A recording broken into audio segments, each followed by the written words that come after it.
Hello guys, কলমাকান্দাতে এমন একটি জায়গা রয়েছে যেখানে গেলে আপনাদের মনে যতই ক্লান্তি থাকুক না কেন সব ক্লান্তি দূর হয়ে যাবে। গাইস, তাহলে চলেন।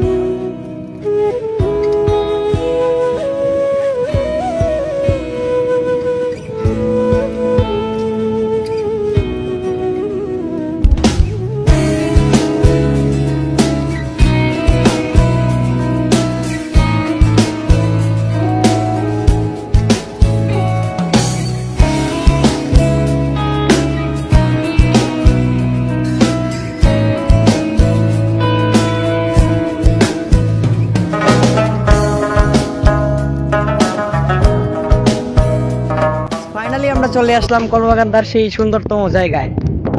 জায়গাটি কিন্তু সবসময় আপনারা দেখতে পাবেন না। এই জায়গাটি মূলত হচ্ছে বর্ষা পানি যখন কিছুটা নেমে যায় তখনই আপনারা দেখতে পাবেন। আসলে এই জায়গার যে ভিউটা অনেক সুন্দর, যেখানে আসলে মনের একটা প্রশান্তি পাওয়া যায়।